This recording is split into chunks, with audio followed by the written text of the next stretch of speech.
Hi, I'm Candice Shaw. I'm the founder of Ritual Collective and the steward of Sangha.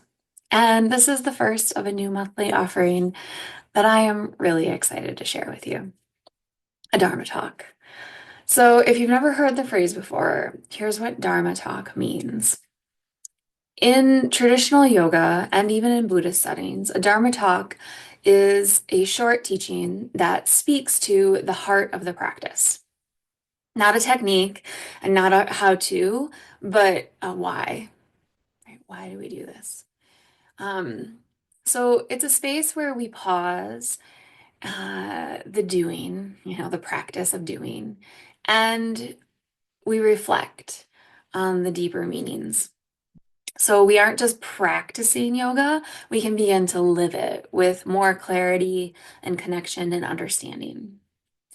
These monthly Dharma talks, they'll be pretty short, 10 to 15 minutes, and rooted in yogic philosophy. I'm gonna be offering these from my heart. And I hope that they feel like a thread between what happens for you on the mat and the rest of your life. I hope they start to spark curiosity. So before we dive into um, why we're starting today with the eight limbs, which is what we're starting with. Let's take a moment to kind of look at the foundational question of what is yoga. There are a lot, there are a lot of many and beautiful, very valid definitions. And I believe that the diversity of these perspectives is part of what makes yoga brilliant, right? It's not one size fits all. There are several different ways that we can think of yoga or look at yoga. But today, I want to offer you um, definitions from a teacher who I deeply respect, and who is often thought of as the father of modern, or the grandfather, excuse me, the grandfather of modern yoga, Krishnamacharya. And so Krishnamacharya, in his book, The Heart of Yoga, which was written later in his life, offers three classic definitions. One, yoga is the ability to direct the mind exclusively toward an object and sustain that direction without distraction. Two, yoga is the path that leads us from suffering to clarity. Three, yoga is the process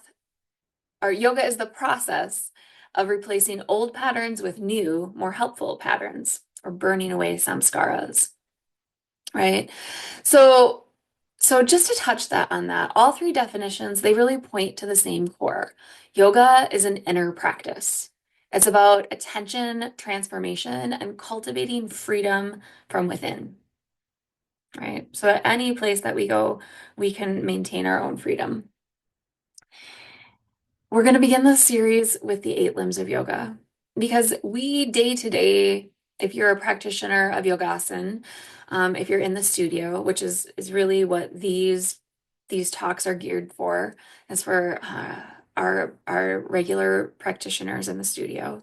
You're very familiar with one limb, right? And it's easy to forget that there are eight. And even as a teacher, it's hard sometimes to really teach all of the philosophy in an hour. You know, a traditional practice is quite a bit longer than an hour. But we're beginning this series with the eight limbs. And the reason that we're starting there is because you're already practicing the asana, which means you've most likely started to feel shifts, not just in your body, but in your heart and in your nervous system and in your outlook, especially hopefully in your outlook. And that's because yoga isn't just about asana or the pose. It's a full framework. It's a system by which we can live. A system designed not just for flexibility of the body, but for liberation of the mind and for support of the soul. So the eight limbs give us a clear picture of what yoga truly is. And they help us understand that big picture so that when we are moving through practice, we're not just getting a workout in, which is lovely, but not what we're here for necessarily, right? We're not just getting a workout in, we are moving toward purpose, right? We are remembering. So the eight limbs of yoga, we find them in the Yoga Sutras, which is the foundational text that defines yoga, not as a shape or as a sequence, but as a state of awareness. Yoga, Chitta, Vritti, Nirodha. Yoga is the stilling of the fluctuations of the mind. And so the eight limbs guide us into the stilling of the fluctuations of the mind or the discipline of the mind. The eight limbs are the yamas and niyamas, asana, pranayama, pratyahara, dharana, dhyana, and samadhi. Those are the eight limbs just listed out for you. And they really go from the most the most obvious or gross of practices to the more subtle of practices. In some teachings, we say we master one and move on, but I'm not sure that that's how it works. I think we're constantly in flux and working on all of them. And so, yama are ethical guidelines for how we live with others. They include things like nonviolence, truthfulness, non-stealing, energy preservation, and non-attachment. How we live in the outside world. Niyama are personal observance dedicated to taking care of our inner world and ourselves, including cleanliness, contentment, discipline, self-inquiry, and devotion. And now, with a flexible mind, we can apply yama and niyama to both internal and external worlds. Asana are the physical postures. Asana or asana, the physical postures. What These are what most Westerners associate with yoga, right? So when you come to a practice and you're practicing vinyasa or you're practicing hatha postures, this is the idea behind asana. And they support the body, they support the physical body and the mind and the pran so that we can enter into the realms of five, the next five limbs, right? Pranayama is breath control, the regulation of our life force or our pran. And again, it's this physical and mental support, helping us move into these other states. Pratyahara is the turning inward. I always say that our studio, it's on a busy road. And so we must learn to practice pratyahara because right on the other side of that wall are cars and people walking and many things, right? It is not perfectly silent in our studio. A beautiful opportunity to practice the discipline of turning inward and withdrawing the senses from the external distractions. Dharana is concentration, holding the focus in one place. We might experience dharana while we're focusing on our breath, right? Just breathing in and out and letting our focus be fully consumed by that space. Dhyana is the meditation. It's the sustained awareness in that space. And samadhi is what we're all looking for, which is the feeling of bliss, union, and liberation. It's not a checklist. And it's impossible to be in dhyana or to find samadhi once we know it's there. Like we're like, oh, I'm experiencing this blissful, oh,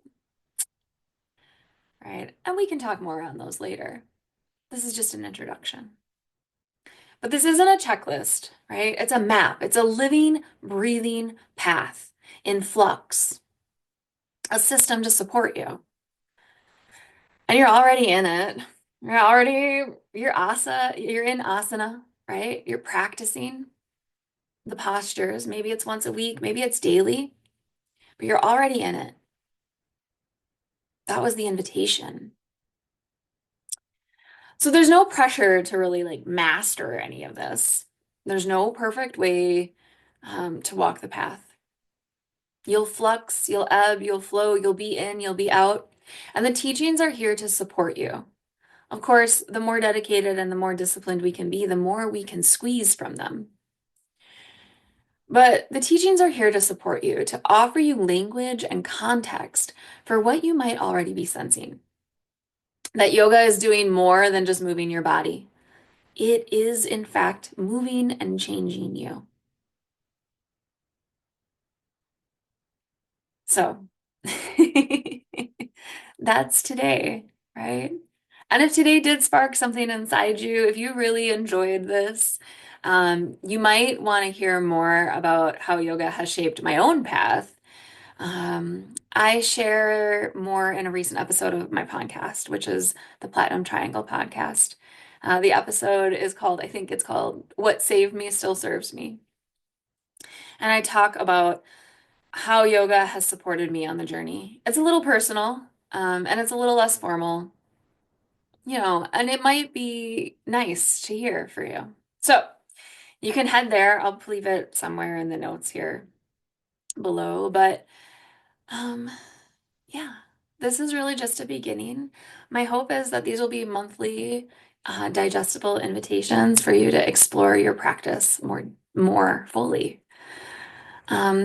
So each month we'll return into this space and explore another thread of the practice for just 10 to 15 minutes and let it weave its way through the rest of the life, right? The intention is for them to be short, to be rooted, and to really be this invitation. It's not a requirement by any means.